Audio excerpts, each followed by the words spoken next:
Hi, Tatum. I made you lunch. Thank you. You're so sweet. Yeah. No, I didn't. I'm sorry that I forgot to make my That's lunch. okay. I have the past like 3 times. As long as no pickles, right? No pickles? Yes, no pickles. You know me so well. We didn't even have pickles, so there we go. So there we go. Yeah. Thank you. Your hair looks very nice. Thank you. Yeah. So how has eating gone, my dear? Good. Yes. Going good. So are you working? Have you been working? Yes, I've been working less than I was before. Okay. So. Is that good? Yes, because I've been getting other stuff done. Okay. So, all right. yeah, Okay. I've been very busy. It's been stressing me out a little, but I've still been doing good. Okay. So. All right. Well, so did you have breakfast today? I had a smoothie. Okay. I don't know if that counts. Are you still concocting different smoothies? Mm-hmm. Okay. The one that I had today was like dates and bananas. Dates and bananas? Mm-hmm. Wow. And what else was in there?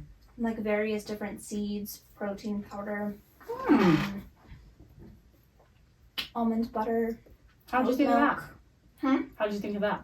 I don't know. I just think of good flavor combinations and just create it. So, Okay. Now, are they fresh dates or dried dates? I think You know? they're fresh. It just says like pitted medjool dates Okay. on the container. So. Okay. All Yeah. right. Okay. Have you been hungry? Yeah, I mean, I've had all of my hunger fullness cues for Really? a while since, yeah. because I told you that Right. once I started exercising a little bit, it's weird because it, for some reason, triggered my hunger fullness cues and I was able to get them back. Mm-hmm. So I've been listening to my body, Okay. doing what it needs. Okay. So. I'll take that. And how about exercise? That hasn't been too crazy? No, I mean, I do it like almost every morning, but I don't do anything like insane. Okay. So. Okay. All right. And I just do it because it's a good start to my day and it makes me feel like I'm taking care of my body. Right. And, like, helps me get stuff done throughout the day besides that. So, Okay. I don't know why. Okay. I really like it. It's So what have you been doing for exercise? very, I've been running a couple of times a week, which is, I've been loving. For how far? 2 miles. Okay. I love it. I love, like, seeing my body able to, like, withstand things and not feel like crap as opposed to how it used to be when I exercised, because I've never really exercised like this and been fueled, so I didn't know what it was supposed to feel like. Okay. Okay. So, yeah, I really like it. I've been enjoying it a lot. I do a lot of ab workouts just because I love them. Let's see, what else do I do? And it doesn't feel like body Swimming. change. It's just No, I mean, Ab it's workouts are hard little body to not changes. focus Mhm. on that to some extent, but that's not my intention behind it. okay. So, yeah. I don't know why, I love moving my abs, but I hate things like squats, and I won't do them because it doesn't feel good. So, Okay. I haven't been doing, like, any set routine. I just do whatever I want, really. Okay. So, Okay. it's been good. I All like right. it. Okay. Yeah, that's good. And swimming, too. Okay. Been really liking that. Mhm. But just going on one thing a day, walks. right? I do like a combination of a couple things, but just depending on how I'm feeling. So like sometimes I'll just run, sometimes I'll do like a little 10-minute warm-up thing, doing like abs or something before I'll run. Like it just depends. So do you think you spend longer than like 30 minutes? I would say it averages out to about 45. Okay. Okay. So, and then I have that big protein smoothie afterwards. Okay. I didn't do that today though, and I still have the smoothie. Okay, good. Which so it is doesn't feel progress like, for I mean, me. I know, it doesn't feel like a rule that you have to exercise. Like, what if you don't? No. So like I said, I've been really focusing on trying to listen to my body. So if I don't have time for it and it's just going to stress me out, or if I just plain don't feel like it, I don't do it. And I only do the exercises I want. And having the smoothie after I work out and then also having it on days that I don't is a really big step for me, because I used to be like, well, I can only have this because I did Right. X, Y, Z. So not changing up how I eat based off of how I move is a new thing for me. Right. But right. I haven't had any food guilt because of it or anything. I've been doing well. Okay. Remember last time you had a cookie? Remember that? Yes. Yeah. It was a delicious cookie. I had 2 cookies. I had the other one on the way back in my car. Yeah. So I think that's something I wanted to talk about today, was... Oh, when I brought the intuitive eating workbook. Oh, we did? Yeah, that chapter was long. But I did it all. Did you bring it with you? Do you have it? Yeah, let me grab it. Okay. Yeah, I thought that would be interesting to talk about that making peace with food. Because we haven't done much in there for a little bit. Yeah. Even though you've had the workbook. Yeah, I stopped doing the workbook because I felt like I wasn't eating super intuitively anymore, and I only wanted to do it from a healthy headspace. Right. Yeah. But now that I'm in a healthy headspace, actually, I think I'm in a healthier headspace than I was either of the times that I left treatment. Okay. Which Can is I see? interesting. Yeah. I made a lot of notes too. Okay, good. That's what I want, because you really haven't looked at this. No, I haven't. I'm very proud of you for doing your homework. Thank you. Where's the beginning of chapter 3? Right here. Right there. Okay. Yeah. So, I don't know. I'm anxious. I'm anxious to show it. Oh, is it okay if I look at it? Yeah, no, it's fine. I'm just. Okay. Yeah.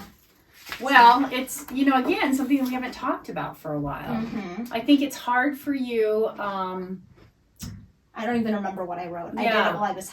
Part of it while I was half asleep last night. Oh, okay. So. All right. Yeah. So. Yeah. Okay. So so in here it kind of talks about foods that you might currently restrict. Yeah. But so there aren't things that I currently restrict or that I forbid, like it mentions in the chapter. It's more so things that I have a fear of, but I still give myself permission to eat. So that's kind of in small amounts. Yeah. Well, yeah. So that's kind of where I took it. Because I'm not restricting or forbidding things. I just kind of morphed the concept of the chapter to fit how things are for me currently. Yeah. So, and these are things, that you've eaten, kind of like treats for you or sweets and desserts. Like you've eaten that. But now and I love them. Right. I just feel like there's this, I don't know. I still have so much food guilt if I eat it in a bigger quantity. So then I'm more likely to eat it in a bigger quantity because then that's what I'm afraid of. And that's what I kind of realized looking through that book too. So. Yeah, I think it's interesting how it talks about, some of the fears, associated with it. So, okay, so looking at going for balance, trying to get out of the black and white, all or nothing thinking. Absolutely, right? Yeah, and I was referencing it to that specific paragraph. Right, so it talks about describe your thoughts and eating behaviors when you decide to eat one of your forbidden foods. And one of these was pasta at a restaurant. Okay. Yes. I get very anxious about it. I don't know why. Pasta or just eating at a restaurant? Pasta, specifically. I don't know why. Because I never, ever, ever look at the calories on menus currently, but in the past, I just remember above anything on menus that pasta had an insanely high calorie amount. And so for whatever reason, even though I'm not afraid of calories and I don't try to restrict them in any way, just that internal knowledge of knowing that pasta at restaurants is so calorically high, it scares me. So. Okay. And so that was when you were in your eating disorder a lot more, and you must have seen the calories? Yeah. Yeah. And so I would restrict it. And the other day I had pasta at a restaurant and it gave me a lot of anxiety. But I still did it because I wanted it. And you were able to sort of connect with your hunger fullness? I was, yeah. I was able to still connect with my hunger fullness, but I wrote in that as well that on some level, because it had in the past for so long been labeled as bad in my mind, it didn't taste that good to me. And it wasn't that the food wasn't good, it was that because I had this like past belief of like that's bad, it kind of tasted bad. Like I wasn't able to really enjoy it that much, if that makes sense. And I wrote that in there a little. Yeah, I see that. So because that's usually not, what kind of pasta was it? It was this like shrimp, it had this like really creamy sauce. I don't know exactly what it was. So. And so, I mean, I guess you said you ate a normal portion. You were able to eat a normal portion. And so do you feel like if you had one of your forbidden foods that might affect your eating for the rest of the day? I mean, do you feel like that? I mean, maybe.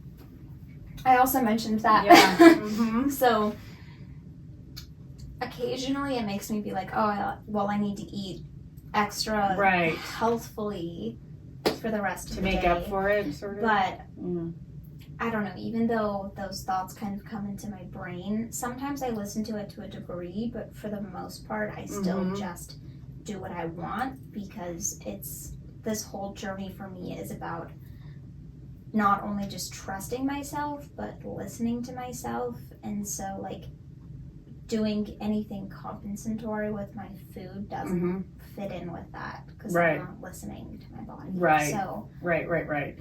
Yeah, and I think too, like, kind of like what we talked about in the past, like if you don't eat it in control, you may eat it out of control later. Yeah. So if your body's really wanting that, it's better if you just give it to it. You know, like just give in, have it, and then you can eat a normal amount. So, okay, so pasta was one that you had. Did you have any other challenge foods? I can't even remember what I wrote. You didn't write any down, but that's the one you wrote about. But I was just curious. But I did write down other challenges. Oh, you did on this page. You did. Yeah. I just couldn't remember what. Right. So you wrote down.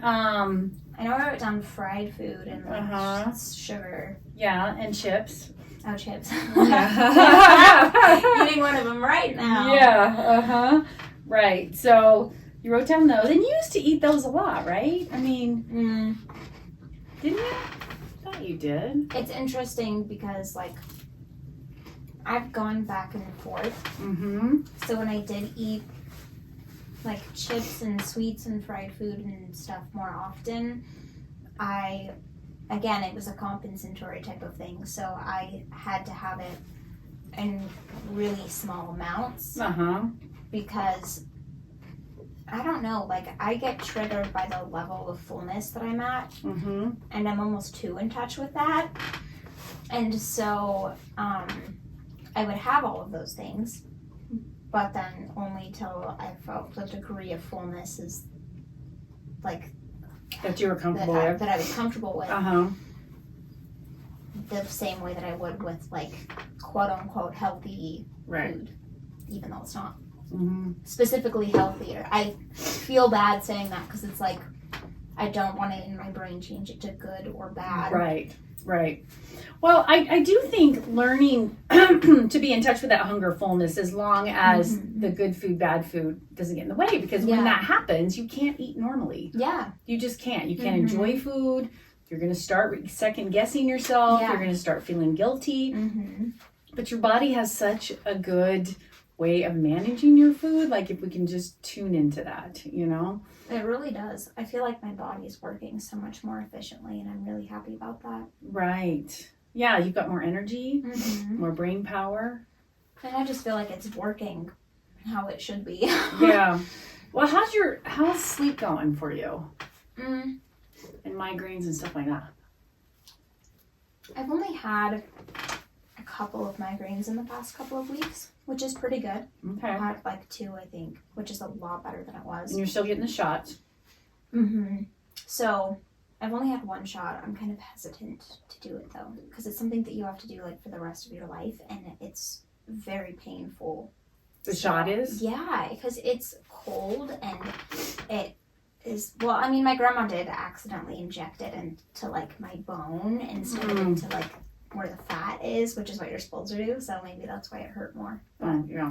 it was like burning, very painful. I don't know. Mm-hmm. Also, I don't know how much I trust it. That kind of stuff just scares me. But migraines aren't fun either. No, they're not.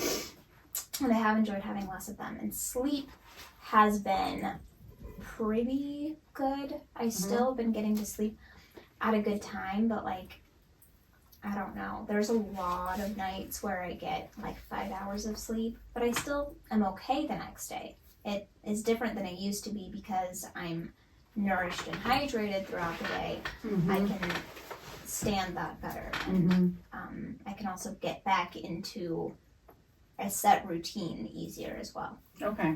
All right. Okay, let me see. Okay, so one of the questions in here was eating while distracted. Mm-hmm. And sometimes you find that that's easier for you to eat if you're distracted. Yeah, it's the opposite for me than it was saying in that book. Because it helps to just keep my mind from going to all of those thoughts. Eating while I'm distracted keeps me present. Okay. If that makes sense. Okay. Which is and so, the opposite of how it works for a lot of people. Right. That's how it works for me. So. Okay. Okay. And I don't always eat while I'm distracted, but it Right. is helpful. I just do both. Okay. Okay.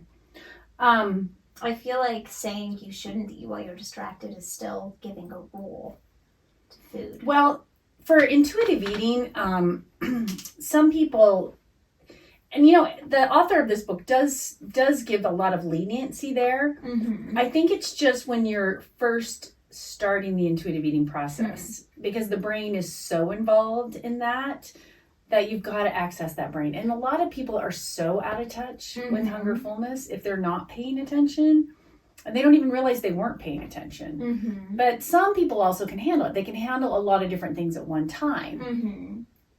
But I usually encourage people, at least initially, to maybe try not to do that, and then they can find that they can add things back in. Yeah, that makes sense. So, but like for me, I guess I can, if I think too much about it, I'll convince myself that I'm full. And some eating disorder, patients say that too, right? So if I'm distracted, then I'm actually able to listen to what my body's telling me a lot better. Right. Okay, so some of the fears I think that come with eating forbidden foods are still something that people struggle with, right? So with you, I love that you put this, once you start eating a forbidden food, you won't stop. And then this is, again, the question said, I've tried it before, but it didn't work. But what we find is people don't try it intuitively. They try it because they're still wanting a body change, and that doesn't work, right? So, so that we know with people who get used to eating normal foods, it's called habituation, that fear tends to go away. So eating the pasta was good. And then, like, if you followed up again with another experience of pasta, after a while, it probably wouldn't be a big deal. Probably. I feel like I'm getting more adjusted to it. But, is there something else you think would be interesting to try? Is rice a big deal for you? No, I don't. It's weird. I feel like as I've gotten to a healthier place in my brain, I've developed fear of more foods, but haven't been avoiding them. So, like, rice wasn't a big deal to me before, but now I'm kind of afraid of, like, white rice specifically. Like, things that are, I don't know. Are you self-sabotaging? No, I feel like I'm getting a little bit too focused on being healthy, and I need to shift, because I'm trying to take care of my body, but I feel like that's a really fine line. And so, again, that's why I said trying to focus on not being in black or white thinking. Right. Because when it comes to health and taking care of yourself, that line is really, really iffy with eating disorders. And so maybe even, like, really planning in some days where you don't exercise might help a little bit. Yeah, and I do that. Like, on Sunday and Monday, I don't do anything. Okay.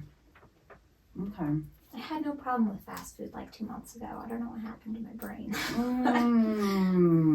Okay. And I know you've liked it in the past. Mm-hmm. Yeah, you used to bring your food with you. Maybe that's why Exactly. you're not bringing your food, because you're not going to get it. Yes, because I've also developed this fear, like, okay, I've loved cooking, but now I'm a little bit scared of eating things I don't make. Oh dear. Yeah, that's a problem. Mm-hmm. But again, I'm not avoiding them. I'm just scared of it. Because I know that if I actually avoid those things and restrict those things, that's when it becomes a problem. So, like, I'm letting the fear linger, but not giving in to it. Does it feel like anxiety? Yeah. It just feels like needing to have a set of rules, and I'm trying very, very hard to not have a set of rules. I mean, does this apply to other things in your life, not just the food? Like with your schedule, with your... Like black and white thinking? Uh-huh. Yeah. And like needing rules. Yeah. Mm-hmm. But it's not just food. Yeah, exactly. Yeah. So I'm really trying in all areas of my life to not set all of these rules for myself and just go with the flow. Yeah. Yeah. Okay. But I feel like I'm doing really well at that because, like I said, I've had a lot of new fears come up. A lot of old ones have gone away, but I'm not getting into any of it. So that's what counts. Right. So one of the things about, I guess, this eating healthy, Yeah. is that your body really can have a lot to say about that. Like, it can really direct you if you pay attention. Yeah. It's going to eat what it wants. Like, it's not going to eat things that don't sound good. Yeah, no, exactly. I'm literally only eating things that sound good. I'm not, when it comes to the healthy eating stuff, I'm not eating stuff that sounds gross because it's healthy. I'm eating things that I do. But even the right like. amount, too. Like, if you would trust it, to have and incorporate treats and incorporate. Well, I have done that. So that's have you had some mean. treats? Have you had treats? Yeah, that's what I mean. Like, I am eating the right amounts. I am incorporating treats and snacking on stuff. I'm not restricting any of it. I'm just scared of it. Okay. All right. But I feel like this scarcity is going down a little bit because I'm not giving into the fear. Yeah, that's absolutely. Yeah. Yeah. I mean, absolutely. Yeah. Okay, so it kind of talks about, too, this trust with food, like not trusting yourself with food. I mean, that is a big deal for a lot of people. And again, if that comes up, it's always a sign that you've got a diet mentality somewhere hidden. So kind of just asking yourself what that might be about. Did I check that You wrote some notes here, like you wrote...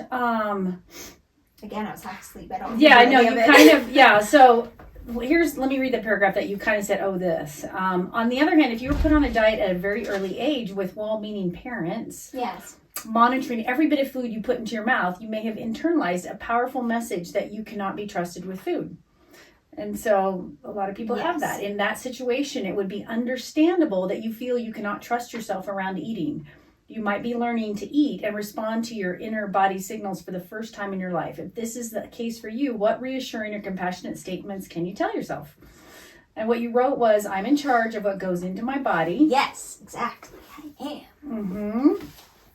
You are the expert of your body. You know what's right for it. And you can take care of it without anyone's opinion lingering in the background. Yes, exactly. That's what I've been focusing on. Right. Because, I think it was the first paragraph didn't apply to me, but the having the past. Right. Yeah. Right. Yeah. I mean, the paragraph before that you didn't read was the one that didn't apply to me. Right. Yeah. Right. Yeah. Sorry, my ADHD brain is going. Oh, I know. If I don't go in order. Yeah. If I don't go in order. Right. Okay. So, and I think for you too, it still is... I mean, would you say there's still that fear of weight gain? I still have the fear, but not nearly as much as I did. Because again, I have a lot more faith in my body. And I'm trusting it to just do what it wants to do. Like, I haven't weighed myself in Which is a very big deal for you. Yes. Yeah.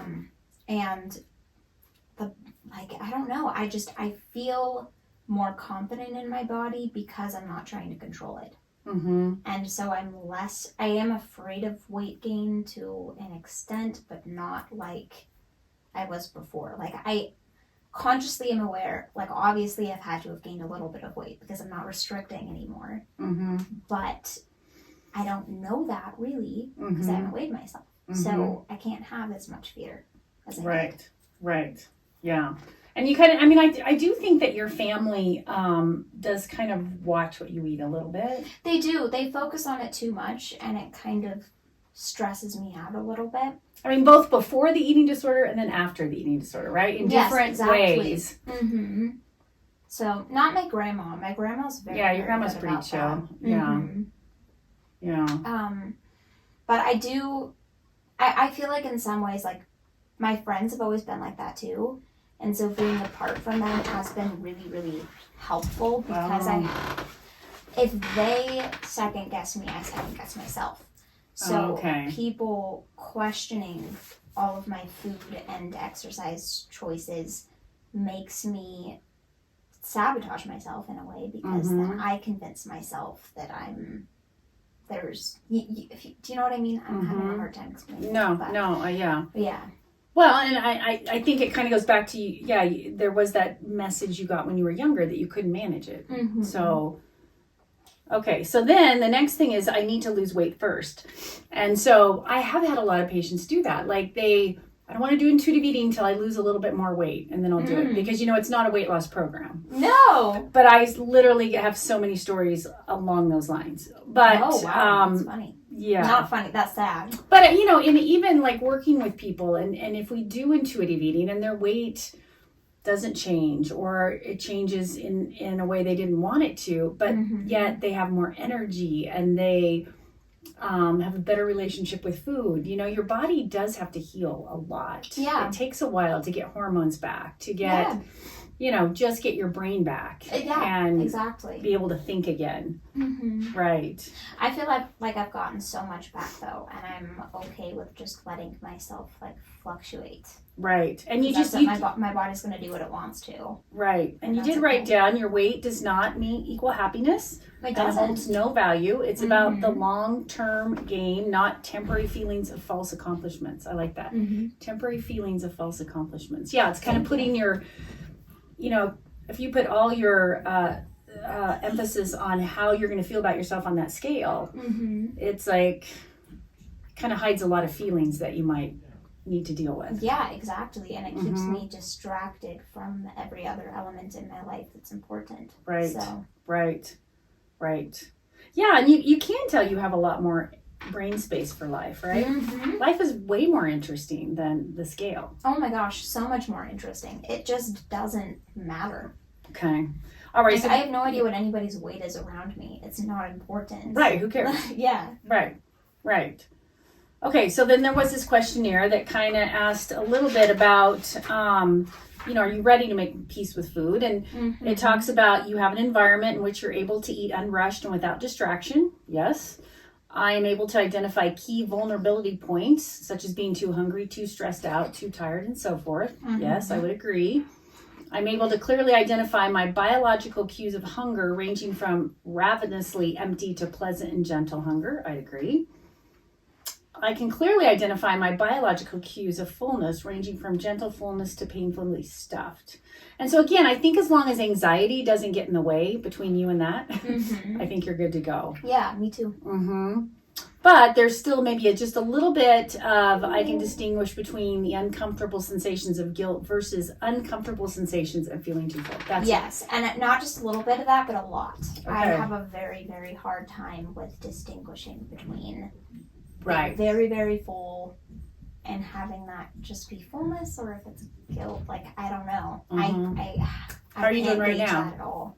Right now, I feel fine. Okay. I'm not full. Okay. I feel fine. Okay. All right. You're able to cope with your feelings without turning to food, and that's not something you usually did. You would more restrict, probably. Yeah, I would turn away from it. Yeah, you would restrict. I would turn away from it. Okay. I can distinguish between being hungry enough for a meal or just needing a snack. And I would say you did put yes, but I think that's a recent development. Yes, I think all of those are very recent developments. Right. I'm able to experience pleasurable satisfaction from eating a meal, except the pasta meal still wasn't all that pleasurable to you. No, because, and again, like the fried foods, things like that, if I have some kind of notion that it's not right in my brain, it doesn't taste right. Mm-hmm. So, like with all of the other foods, I've made peace with them, and with those. But you didn't make the food, right? You didn't make the food. Yeah. Mm-hmm. Yeah. So I'm starting to go into a little bit of, I don't know. I need to watch it. Just right, and I think we challenge it still. Like, Yeah. you don't stay away from it necessarily. Yeah. But, okay, then this is a really big one. Not easy for you. You made a comment here, but I'm able to tolerate the uncomfortable feeling of being too full from eating without compensating by skipping a meal or exercising more. Can you read that again? I completely spaced out. I am able to tolerate the uncomfortable feeling of being too full from eating without compensating by skipping a meal or exercising more. Yeah. Not easy for you, but you're working on it. Mm-hmm. And having a lot of positive, experiences. Well, I've been doing pretty good with that. And again, it's not easy, but the thoughts are there, but the behaviors are not. Yeah, exactly. Okay. And then the last one you said yes to, my food choices are not affected by the opinions of others. Yeah. The Tatum I know would not be affected by others.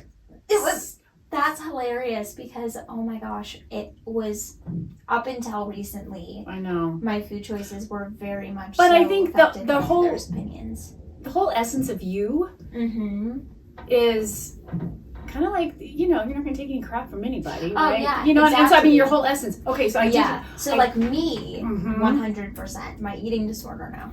Okay, I was listening to a book last night, book on my Audible, and one of the things that they said was, it was an autobiography, and she said, what other people think of me is none of my business.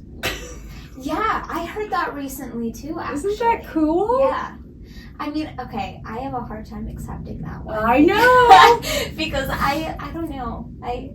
But when you think about it, it does sort of take away, I think you need to think about it a little bit more, because if you think about it, it's like, it is none of your business.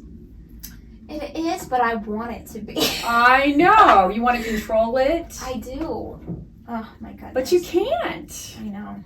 Like, I have this issue, if I upset somebody and they're mad at me, I will not stop pestering them until I convince them to not be mad at me anymore. Mm-hmm. Like, I have to. It's this people-pleasing part. Yeah. I know. It is really, really hard. And it kind of comes to eventually when you have a sense of your own, like, self-care, like you're totally taking care of you. You don't have to take care of everybody else.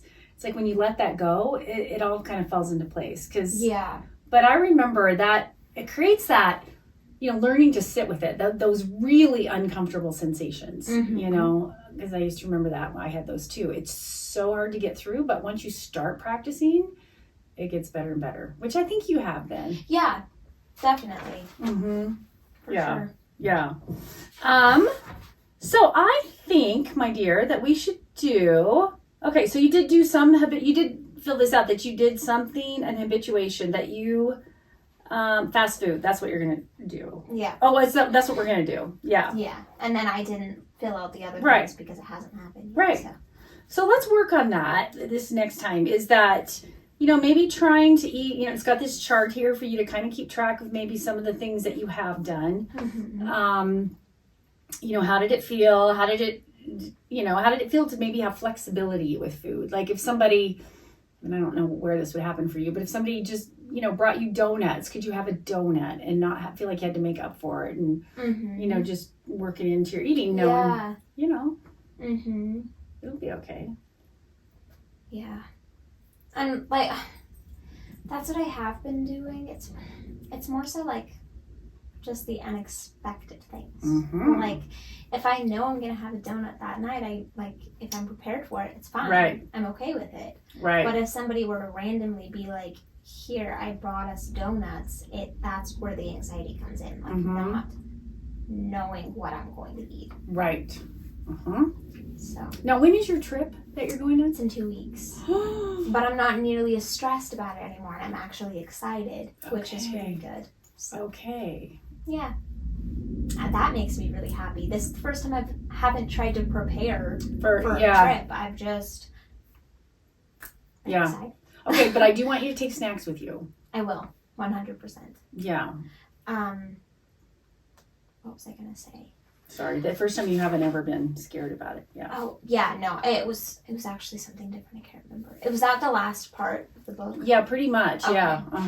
I was just gonna say one other thing though that I kind of had a hard time with is I have been so busy. Like from the second I get up till the second I go to bed, I don't relax. Like I'm just go, and there has been a bit of an issue with like there are like 3 days this week that I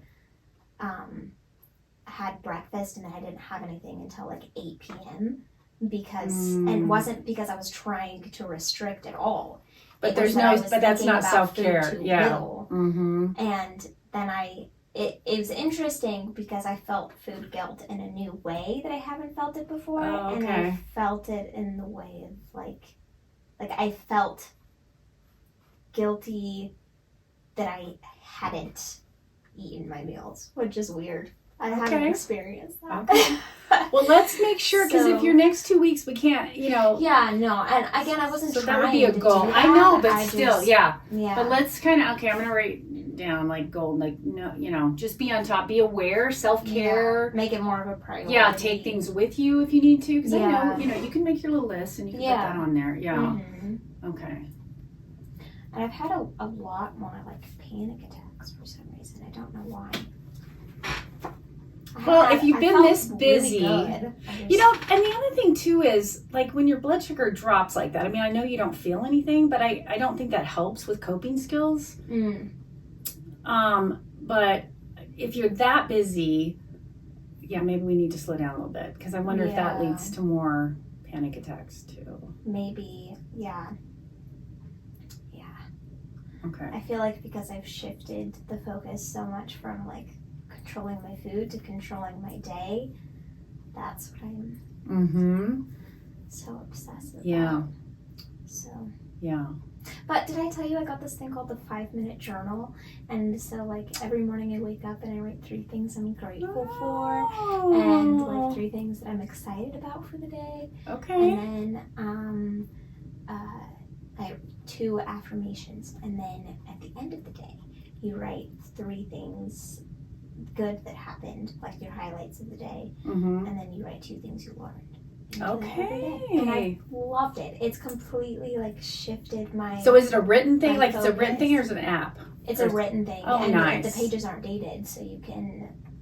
It helps my anxiety so much, because then if I skip a day, it's not. Like, it's not bad because they're not dated. Oh, gotcha. So, yeah. Are you going to take it on your trip? Yes, definitely. It's been life-changing for me, really. I love it so much. It just helps me shift, like specifically days where I had bad things happen. On those days specifically, I was able to not go to a bad headspace because I was able to, like, I had to sit there and pick out the positives. Okay. So. Okay. I love that. Yeah. Okay. What goals do you want to set, my dear? I don't remember what we wrote down something. Well, yeah, I know, but I said, well, the only thing I really wrote down for you last time was just to work on this chapter. So I think, not skipping your meals. Okay. Challenge foods. Continue with that, because again, you don't learn to swim by not getting in the water, right? Yeah. And then maybe asking yourself what is behind your anxiety, because you shuttle it into food, but before it gets into there. There's got to be something else, going on before it gets there. So thinking about what all this anxiety floating around is about. I mean, maybe I feel it more physically than I do mentally. And hasn't ever been a thing for me before, really. It's not as much mental anxiety. It's that I feel all of this anxiety in my body. So do you need to do some deep breathing? Some maybe. Meditation? I'm going to talk to Rachel about it. Oh, yeah. Okay. So... Okay. And then I think, whatever you need to, do you think it has to do with your trip coming up a little bit? No, I don't think so. I mean, getting ready for it, or no? I don't think so. I think it doesn't really have to do with my trip. Like I said, it's not as much mental. Like there's not specific thoughts that go behind it. It's just like a physical sensation of extreme anxiety without the mental aspect. Okay. So let's go ahead, and I think I'd like you to continue on into chapter 4. Oh, okay. And my thing for you really, as far as food goes, is challenge yourself and consistency. Okay. Those are my 2 things. Okay. And I'll try to keep an eye on the health stuff. Yeah, so maybe next time I'll have a little treat for you or something. There, you won't know. Ha! Oh, no. Yeah, you won't know. You won't have any idea what's happening. Yeah. I'm game. Yeah, we can do it. We barely laughed this time. Usually it's I know. We were kind of serious. I don't know what happened. I'm not usually just like... It had to be the cameras. Probably, because... Yeah, usually we're just. Well, I keep thinking this seems to be going differently. I know. It seems very different. But I think it was okay because it was. Yeah. You did not, because you use that sometimes to. I mean, you kind of allowed a little bit more conversation. I did actually. Yeah, I do. I do use that as a way to distract and engage. Yeah. Deflect. Yeah. That's what you do. Yeah. You were more engaged this time. Yes, I was, which is interesting. I thought I was going to be less engaged because of the cameras. But you were actually more. Yeah. So. All right. We got this, Missy. Yeah. Although I didn't eat my food as quickly. But you will. But yes. You will finish that before you leave. Oh. Before I leave. She will not leave without finishing her food. That is a rule in my house for my patients.